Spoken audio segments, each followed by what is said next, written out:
what breed should I choose to have in London? There is 450 breeds here, and we're gonna go through what is the process that I'm using to choose my dog. Also, we're gonna look at this one, which talks about health in dogs and what dog should you choose when you are trying to have a very healthy, very sound dog.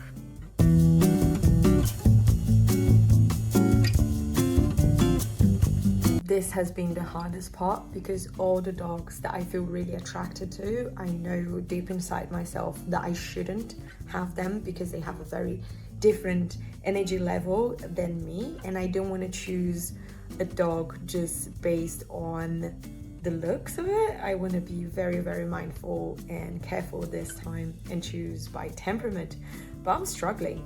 I'm definitely a herding breed person, but looking at how this dog gonna navigate the city, I definitely don't want to get a herding breed, but I'm drawn to it.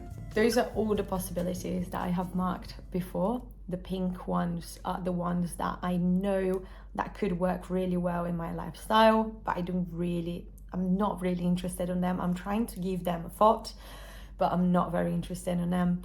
Then I have the yellow ones, which are dogs that I could consider. Probably I shouldn't. Then I have the pink ones, which are the ones that I'm really interested in, but I shouldn't. I have been battling against them. Then I have the yellow ones, which are a possibility. And then the green ones, which are the best matches with me. A few months ago, I mentioned that I would happily have a Great Dane, and people got horrified by it. And now that I'm looking through the breeds, I started just thinking a little bit more about sizes and temperament, and I have realized that a giant breed is not going to work for me. So I started a little bit with size, and I started ruling out a few things. And I feel like more than 25 kilograms is too much for me to have in a city and to risk this animal becoming, let's say, aggressive or having issues navigating the city and trying to control an animal that's so big. I realized that I don't want to do that. So this is the first commitment that I have made, that dogs that are bigger than 25 kilograms are completely out of the picture. And I used to have a lot of bias against small dogs, and now I feel like I could have a small dog. And obviously we change our minds and the way we think. I'm from Brazil. In Brazil we have a lot of space, we have big dogs, I'm more used to that. But looking at where I am now and my life at the moment, I don't see myself having a massive dog anymore. In this episode, I want to do a big caveat that's going to be important. We're going to talk about breeds and their personality. I want to make sure that all of you understand that we are going to talk about a stereotype. This doesn't mean that all individuals are the same and that they follow that kind of rule or recipe. There are many dogs that are very different. So there are many golden retrievers that don't like to fetch. There are many collies that would not be herding kids around. So just remember, what I'm talking about here is a gross generalization. There is a big possibility the animal gonna show a few of those traits, but it doesn't mean that a breed shows certain things. This is why the ban on certain breeds makes no sense. If anyone have any doubts about this, still, please know that pit bull, XL bullies, they're not aggressive. This stereotype that was created is because they are powerful, they're big breeds, and it's basically criminalizing a type of animal, and that's not going to solve our problem. People are still dying because of dog attacks. And anyways, I just wanted to do this small caveat here because I think it's really important for us to understand that. And we're going to be talking about breeds today, so please don't get carried away with that. I know exactly the temperament that I want, and I'm going to tell you all about it. So basically, I need a dog that loves eating. I need a dog that is interested in training as well and interested in engaging with me. So a dog that likes playing with toys, a dog that likes training. So I'm looking for those characteristics in a breed. Of course, the dog gonna have to deal with cars and traffic and public transport and noises and construction. So I need to think about the breed properly. And nowadays we already know about loads of breed predispositions. So we looked into all the breeds that I was thinking about and choosing the ones that have less possibilities to have problems in the future. So things like heart problems or breathing problems or muscular problems like musculoskeletal, so their joints and their bones, and making sure that we're gonna get the most sound dog possible. And any breed in this book that have more than one page, it can be a problem. So here at least you can know what to ask for the breeders and make sure that they have the genetic testing for all the problems that you can prevent yourself from. I'm gonna split the dogs into a few groups, and this is not the formal way, it's just to make it easier for me to explain what I'm thinking. And one of the groups that I'm gonna split all the dogs into, the dog breeds into, is the sighthound. And the sighthound group is all those dogs with the long nose, and so greyhounds, whippets, lurchers, all those dogs that do really well on, let's say, running. They have a big chest and they run very fast, and they tend to have a very high prey drive, which means that they would see an animal and they would run after this animal. They would run very, very fast. Probably we wouldn't be able to catch them. And I'm gonna rule out this group because, first of all, I don't think that is the kind of energy I want for me, and in the middle of London, not going to be able to give a lot of outlet for that. So I'm going to make my life easier, and I'm not going to consider them. And I love them. They are like little cats inside the house. Everyone says this, who have them. They are very energetic when they're outside, and they are super sweet. But when they get inside the house, they're very calm, which is a very important characteristic and is something that I want in a dog. But at the same time, I don't feel so connected with the breeds. And I probably wouldn't like to manage the dog in the park so much. So for this reason, I'm gonna leave them outside of my exploration for having a dog in London. Then we have another group, which is called the herding group.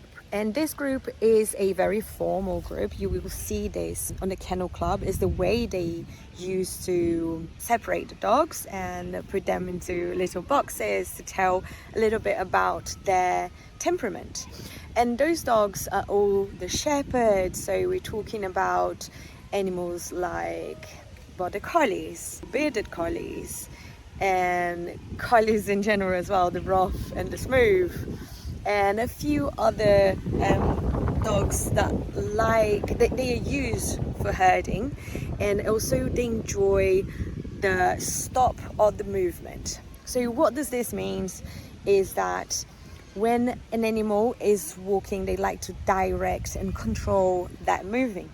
So when you have a dog like that in a city, in my experience with Marvin, because Marvin was a bit of collie mix and we think it was with a husky, when you have a dog that is trying to herd people in the park and other dogs, and this dog cannot do that, sometimes this dog gets frustrated.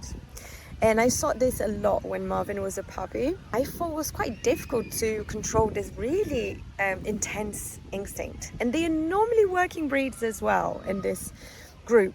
Working breeds, they are more intense, right? They are bred to be able to be in working for long periods of time. And an animal like that might be inside of the house and be asking me to engage with them very often.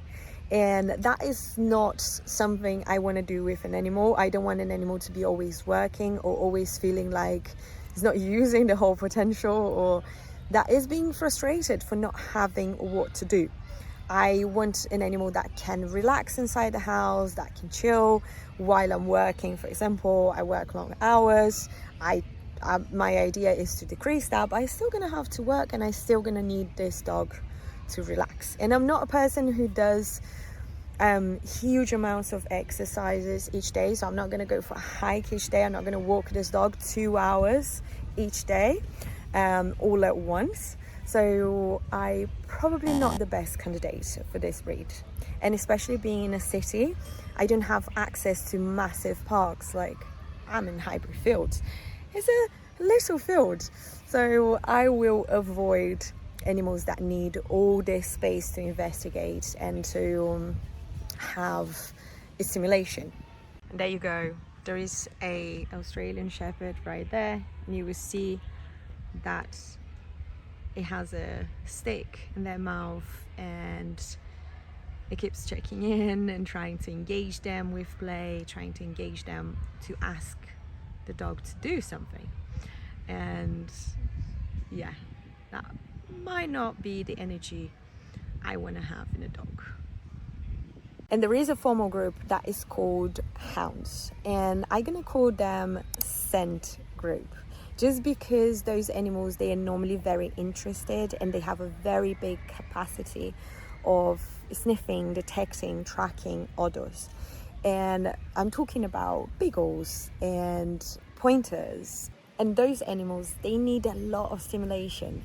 They are very reinforced by finding a smell and tracking this smell for a long period of time. So this is why sometimes you see those animals taking off and going long ways. So you will see pointers and beagles being driven by odor much more than sometimes other types of reinforcement. And obviously all this can be trained, but the amount, the level of intensity and level of energy that those animals have, and the lack of space to perform the really nice and natural behaviors in a city, makes me believe that this is not the right dog for me. This is not the right dog for me to have in London. I love the personality of those dogs. I really appreciate the way they are. I just don't believe is the kind of energy I want to have in my walk. And now we're going to talk about a category that I'm going to call guard dogs. So the guarding group that I have created is a group that will bark when something approaches, any kind of novelty will spook them.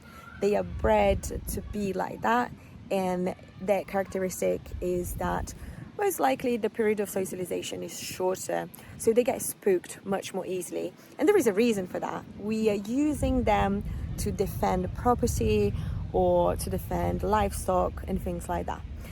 And this is the type of dog that I believe that will not be very happy in London.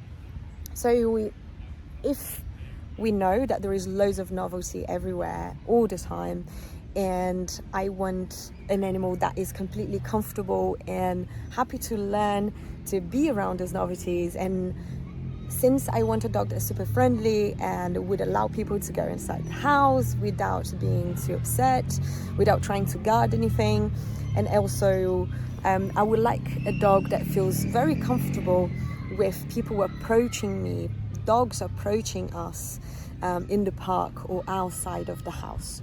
So this is the reason why I think that a guarding dog would not be a good option for London and for me in the situation I have. They are amazing companions. They are absolutely sweet. We're talking about something like German Shepherds. Bearded Collies I would put in this category as well, because they are herding dogs, but their function is to alert as well. So they are very barky. They communicate a lot with their bark, which is just a way to communicate. We don't have to make any meaning out of that. But this is the kind of behavior we want to avoid in London, in my opinion. And this is the reason why I'm gonna remove this category as well. And now we're starting to get closer to the groups that I find quite difficult to choose from. And they are very interesting, and I'm quite interested in them. I feel like they work well in cities. And the group the first group that we're going to talk about is going to be the Spitz. So the Spitz group is quite an interesting one. We have most of the dogs, I believe, that they fit quite well in a city because they have necessities of simulation that actually fit what we would think of being in an urban environment.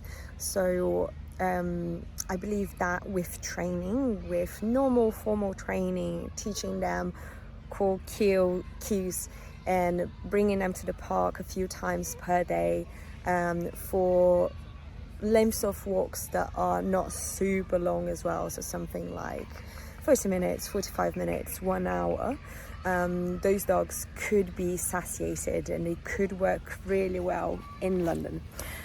My main interest on them as well is the fact that they have long fur. They're quite fluffy. I love grooming. It's something I really enjoy doing, so this is an activity we will do together. But also I believe there is a downside to the Spitz group, which is they tend to communicate a lot with the bark, with their mouth, and this is something I find difficult.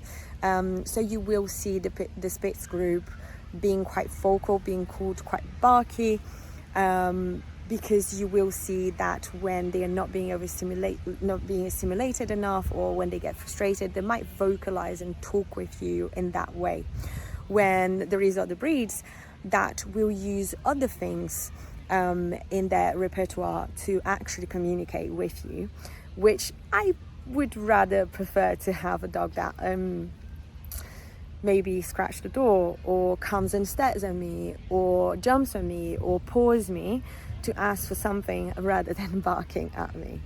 My second favorite group is also the sporting. I find that the sporting group has loads of really interesting breeds, such as retrievers. So they would be gun dogs, for example, on the Kennel Club grouping. But I'm trying to group them in different ways, and they have a very intense behavior and they are very energetic, and they are very focused, very driven. They love training, and I feel like I can direct that energy. And I think in London, an animal that is a working breed can still thrive. It might not be the perfect environment for them, but I believe that is still possible. So I'm still considering the sports group, especially because of the retrievers, the Labradors, Golden Retrievers, flat coat retrievers. But we put in the sporting as well the Spaniels, which they probably would be on the group of scent as well. So I love those types of dogs. They are very happy to learn. They are very happy to train. They are interested in food, which is really important for me for what I want to do with my dog and what I can give to my dog. At the same time that I worry about the level of energy and the level of stimulation they will need, and what kind of stimulation I can give to those dogs that are appropriate, and not only throwing a ball in the park, for example. One dog that I thought about was the Nova Scotia duck tolling, and they are amazing. They are super interesting. They're very training driven, and they are fun to be around. Again, I'm just not sure if it would be the right dog, but I'm considering still the sports breeds. But my favorite group, and the one that I am considering most, is the companion group. I think something that I learned from my last few years with Marvin and everything that happened since I moved to London is that having a big dog is not convenient. It's not convenient. It's much easier to have a small dog in a big city. So I am considering that this time. And I'm also thinking that I need an animal that is friendly, and the companion dog being bred over and over and over again to be friendly, to enjoy being a couch potato with you, enjoy just chilling inside the house. But we might have to compromise with the idea of, I would like to have a dog that really enjoys training. I might have to compromise on how much this animal gonna be motivated by food and by working. So I probably would like a mid ground anyways. I don't want any extremes at the moment. I believe that I found a few possibilities inside that group that actually fit a little bit that. So there is a few possibilities that actually are spaniel types, and spaniels are known for being quite interested, and they are very happy to engage, and they are motivated by food and by toys. So I believe maybe I can compromise a little bit on one side and a little bit on the other side and have the best of the both worlds. And one group that I almost forgot to mention, because it was a group that I didn't even consider at all, is the terrier. So I put all the terriers in this group, and although I love them, and they are small and they are super nice dogs, and I have a lot of fun with them, they are not a type of dog that I would probably fit in my lifestyle. They need quite a lot of stimulation, and stimulations that I cannot provide. So, and they also like to engage with things in a way that probably wouldn't be the most suitable one for the city. So they like, for example, holding, grabbing, chasing, biting, and also destroying, ripping things off, toys, things like that. And that's not a problem. Those last ones is not a problem for me. But the fact that we have loads of squirrels, and you have to kind of train them around this environment to be really comfortable in the park, and also being able to stimulate them at the same time so they have an outlet for that behavior, seems a bit too complicated for me at the moment. I want a simple, easygoing dog for now. I have a big concern with the companion group, and I just want to address that before we talk about the final list of the dogs that I'm going to consider. I love everything about the companion group, like everything, every single part of it. There is one big issue, which is they are brachycephalic, so they have the flat nose. And the flat nose is a big health concern for the dogs.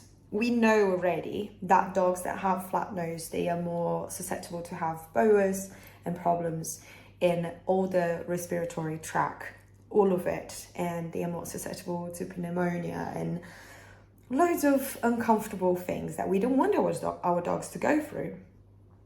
So this is one of the reasons why I'm still considering other types of dogs. But I guess if you look for a very, very good breeder, and you search for it, and you understand the breed that you're looking at, you will be able to avoid having a dog that have too much of this exacerbated feature of being brachycephalic and flat nose. This goes to everything, right? Any breeds that have problems such as hip dysplasia, or things like heart conditions or eye conditions, they can first of all be checked by breeders, and second of all, you can also talk with the breeder and see if they are concerned about that as well, and how they are choosing the animals that they are breeding, and what are they taking in consideration. And obviously, if you are adopting a rescue, you can look at the dog that you're adopting, and if it's already an adult dog, you probably can get a vet to assess the dog and know how they're feeling, know how they are coping with all those things. But this animal gonna need care either way. So it's more complicated when we are looking at buying a puppy. You need to do much more research, and you need to be much more concerned.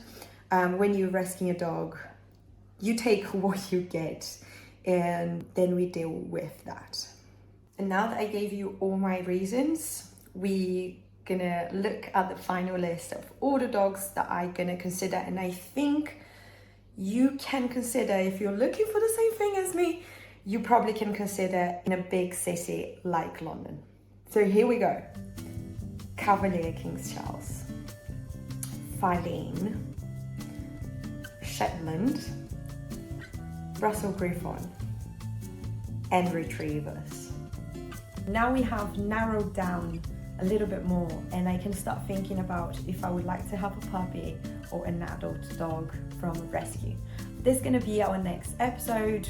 Subscribe and like if you would like to see the next episode, and let me know in the comments, please, if there is a breed that you feel like I should consider or a breed that you think it would be great to have in London.